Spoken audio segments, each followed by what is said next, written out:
My guest today for interview is James Harper. He's the commercial manager of the Watercress company. And quite honestly, apart from eating it quite regularly in my sandwiches, James, I don't know very much about watercress. Now, where are you? How do you grow it? And is it very easy to grow? Hello, Peter. Thanks for having me on. It is a very specialist crop. When I do regular sort of gardening club talks and horticultural society talks, I always get various questions about growing watercress. So it is possible to grow at home. We'll talk a little bit about that. But we are basically down in Dorset in Hampshire. Now, if you went back about 100 years ago, watercress would be found all over the country. But really, as the areas become more concentrated in the south now because of the quality of the spring water. So we have 5 farms in Dorset and another 5 in Hampshire. Yes, so you spread over 2 counties. We do, yeah. We've got a foot in both. And it's because of the mineral-rich spring water in both. So when it rains in these counties, the chalk that we have in the soil acts basically as a sort of giant filter. And the water slowly permeates through this chalk, enters what's called an underground aquifer, which is a confined aquifer. So it's a large body of water that's under pressure. And you have these faults in the rock where the water naturally bubbles up, millions and millions of very high-quality water. In fact, it's so clean you can drink it at source. And it's these locations is where we have our farms based for watercress production. I seem to remember that when I was at college at Writtle, in the ditch running round the front border, there was watercress, which the village people used to cut. But I presume sort of health worries will stop that now. Absolutely. I mean, it's been, as I said, all around the country, but various and questionable sources of water has made the locations now really these sort of very, very pure and very, very clean areas down in the south of England. You can still find wild watercress. You can find commercially escaped wild watercress commercial watercress that's escaped over the years, and all around the country. But we always say the old adage with watercress: unless you drink the water that it's grown in, I wouldn't eat it. I wouldn't eat it without cooking. And when I do club talks, as I said, we always get somebody who very proudly tells me that he grows this fantastic. It's normally a man, I'm afraid. I produce this fantastic crop of watercress in my pond at home, and you think, well, unless you'd be happy drinking your pond water, it's probably safer to cook the watercress very well before you use it. A very useful tip. I must try and remember that. If you'll drink the water, then there's a fair chance you could eat the watercress. The production that we have, because the water is so clean, I mean, it's like a sort of Volvic or an Evian of the south. It's very, very high quality spring water. In fact, it's so clean they used to bottle it and sell it, the growers in the 80s, as mineral water. And we have a grower, a producer of gin, who's moved into one of our farms, and he uses the high quality spring water for his gin.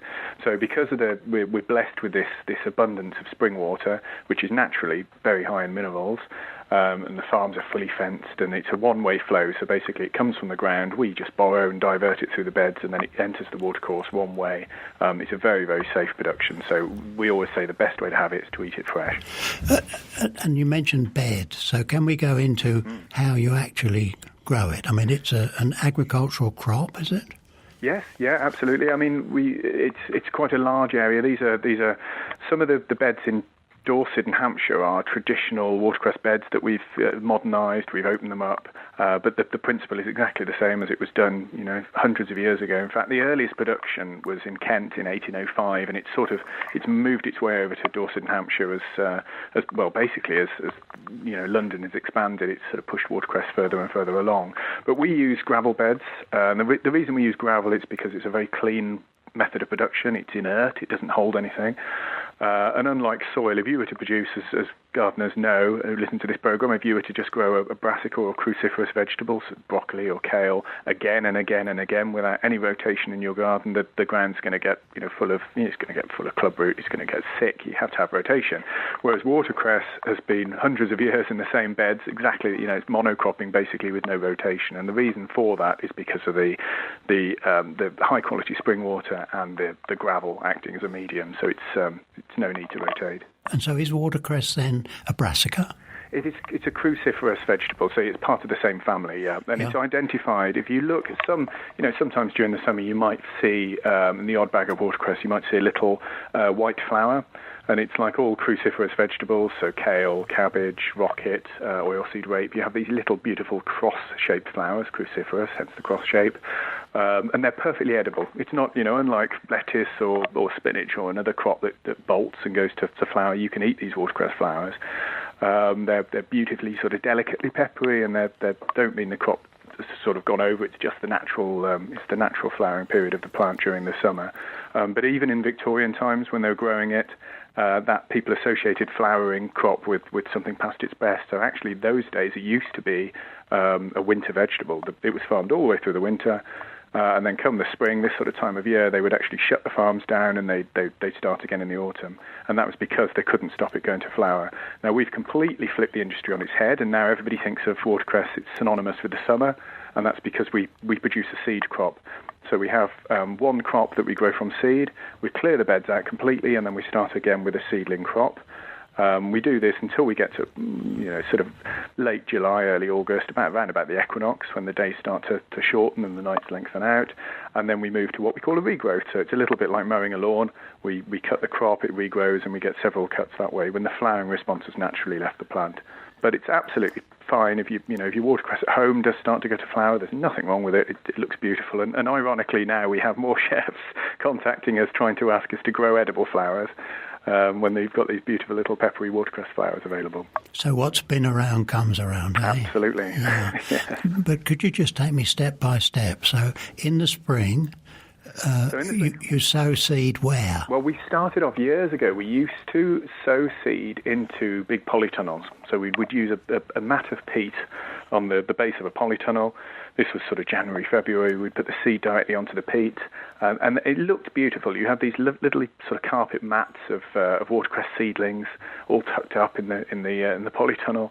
It looked at that stage like mustard and cress, obviously a different plant, but it's a sort of generic brassica sprout. You would then take these clumps of watercress, and they were hand broadcast, so they're literally thrown into the beds. Now, a few years ago, we moved completely away from this production, so we don't use any peat in the business. It's environmentally, we were heating polytunnels in January and using peat, and you have a high loss rate as well, because when you hand broadcast anything, some of it lands the right way up, some goes on its side, some goes upside down, so the loss was considerable. But now we precision drill, so we plant the seed directly into the bed. We use a little substance just to hold it in place, and then once it actually puts a root down and starts to properly take, then it's away, and the water, we just increase the water levels and it starts off. And that's what we call a seedling crop. So basically we start off with a seed directly into the bed, one crop, cut it, clear the bed back, wash out the gravel, regrade the gravel, start again, and then later on in the year we move into the regrowth crop. So we cut it, it recovers a little bit, then we tip or top, depends if you're Dorset or Hampshire, so we flail it back down again to keep it nice and level, nice level stubble, and then you let it regrow, and you can get 4 or 5 cuts back from that. So if you like really peppery watercress, it's a good time to have it sort of the end of the summer. It's actually hotter, is that what you... Yeah, it's one of those, it's an interesting plant. It can be hotter at certain times of the day, it can be hotter certain lengths if you let it grow on a bit. But then I've had some, ridiculously peppery seedlings, so, very, very small baby watercress that can be hot. So there are a lot of elements that control the heat within the plant. But I think it's a bit of holiday wine syndrome. When you get a bottle that you try overseas and you bring it back, and you're always a little bit disappointed because you're not sat on a sun-kissed terrace somewhere. Well, the same with watercress. We still get people that regularly say, it's not as hot as I remember, it's not as peppery as I remember. And I think it's a couple of factors. I think taste buds change as you grow old, grow older through life. But also, I think people don't appreciate their food. There is the slow food movement that says you should really take some time with your food rather than just, eat it as fast food and not really appreciate it. And with watercress, we always tell people to chew it as much as possible, because when you slowly chew the watercress, what's happening is you're blitzing the cells of the plant, and you're mixing 2 compounds, and that's what delivers the peppery isothiocyanates, this peppery plant taste. So if you don't think your watercress is very peppery, just chew it for a little bit longer, just ruminate and sort of chew it over, and it'll get pepperier and pepperier. And this is why it's so good in other, in smoothies or other applications. Goodness, you're giving us some information. You know, it's like every crop or plant. You know, once you really get to a specialist, it's amazing the detail. Yeah, it is. I mean, I think watercress is quite. I mean, it's so uniquely British, and so many people know about watercress or sort of got memories of watercress, and it falls in and out of fashion. We're seeing a real resurgence at the moment in terms of sales and demand. But everybody knows, elements of watercress. There's a bit of confusion still out there between mustard cress and garden cress and watercress. But yeah, to grow it on a large scale is quite a complex niche operation. But it's perfectly doable to grow in the garden. It's quite a fun crop to grow at home. Well, before we get into that, you've spoken about harvesting it from now on a seed-grown crop, and then the cut again into the autumn. What happens during the winter? Well, since about the 80s, we invested in a farm in Spain and a farm in America, actually, believe it or not, and we bring all of that watercress over to the UK. So right the way through the year, we produce watercress, and we're still an independent British company, British owned and run. But for that year-round supply and for that critical mass of watercress and to feed the country, you have to have these overseas farms. So we've got a series of farms, about 19 hectares of farms in southern Spain, which is near Jerez, which is famous for the sherry.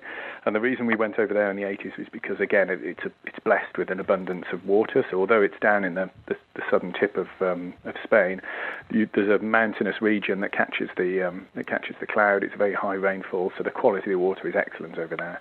And in fact, the village over the road from this farm is actually one of the wettest in Spain. So that's been farming since the 80s. And then in the 90s, we bought a farm in America. Again, because of the abundance of spring water, it gave us a bit of a geographical edge as well, because if you have freezing cold weather in Europe, we were normally okay in America. And that all comes over. So that all comes over for the UK market. So we don't fly cargo planes. That's coming over basically from Orlando with the people coming back from Walt Disney World. It's in the hold there. And that gets very, very quickly to the supermarkets to allow watercress to be available year round. Because in January, everybody's overdone it at Christmas and the excesses of indulgence, and then come January, the focus is on fitness and health, and our watercress sales boom. So it's important to have that critical mass. It's an ill win. But do the Americans eat it? I mean, I was in California recently. They do. It's starting to become more popular over there. And there's a sort of Oprah Winfrey of medicine called Dr. Oz, who's a big fan of watercress, who's making it very popular, but nothing like the Brits. I mean, we eat probably 10 times that of the nearest nation, which is France, in terms of consumption. I mean, it's a uniquely British crop, and because of our history and heritage, I think so. Yeah. Now, I eat it fresh as a salad, particularly in sandwiches. I think with just a hint of Bovril and brown bread. Lovely. Watercress makes a pretty good sandwich. Absolutely. But you mentioned smoothies. I mean, and you've talked about chefs, so. Yeah, well, we're running something at the moment, which is, anybody's on social media, hashtag Watercress Challenge, and we're doing this with the AHDB, the Agricultural Horticultural Development Board. So basically, they're helping us market the crop to chefs, foodies, people at home, anybody really interested in using watercress in interesting, unusual, perhaps completely brand new recipes.